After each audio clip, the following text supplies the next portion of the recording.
Улуттук коопсуздук боюнча мамлекеттик комитеттин 9-башкармалыгынын Алмазбек Атамбаевди кайтарган эки кызматкердин иш-аракеттерине юридикалык баа берилет. Бул тууралуу УКМКнын иликтөө башкармалыгынын жетекчисинин орун басары Сагынбек Самидин уулу Бишкекте өткөн маалымат жыйынында билдирди. Анын айтымында бөлүнгөн эки кызматкер мыйзам боюнча мурдагы өлкө башчыны коргошу керек экендигин, бирок Алмазбек Атамбаевди кармоого барган УКМКнын жоокерлеринин буйругуна баш ийүүгө милдеттүү болгондугун билдирди.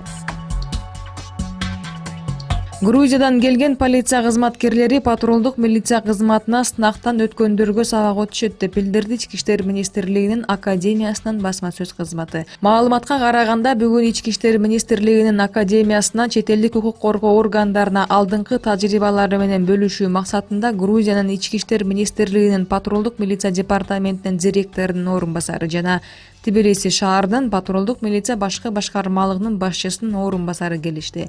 Кайрадан түзүлгөн патрулдук милициянын кызматкерлери ушул жылдын 22-июлунан бери Ички иштер министрлигинин академиясында билим алып жатышат.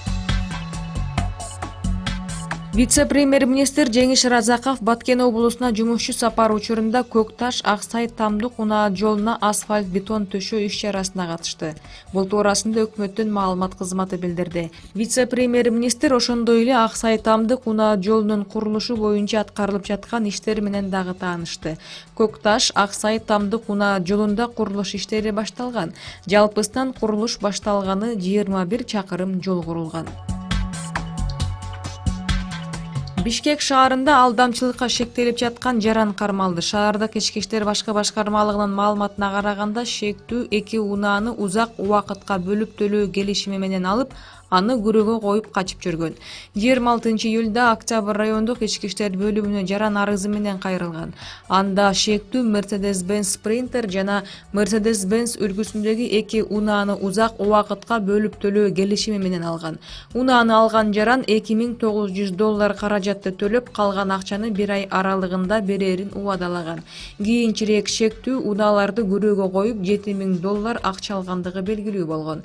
Муну менен ал жабырлануучуга $16400 зыян келтирген. Ыкчам тергөө иш-чараларынын натыйжасында шектүү катары 42 жаштагы жаран кармалып, 2 айга убактылуу кармоо жайына киргизилди. Тоолуу Бадахшанда Тажикстан менен Кытайдын куралдуу күчтөрүнүн биргелешкен аскердик машыгуулары өтүүдө. Машыгуулардын максаты өлкөлөрдүн күч түзүмдөрүнүн террордук жана экстремисттик топторго туруштук берүү боюнча биргелешкен аракеттерин кайталоо. Өлкөнүн коргоо министрлиги кабарлагандай, аскердик машыгуулар 12 августта деңиз деңгээлинен 3,5 метр бийиктикте жайгашкан Желонжи полигонунда башталып, 14 августта жыйынтыкталат.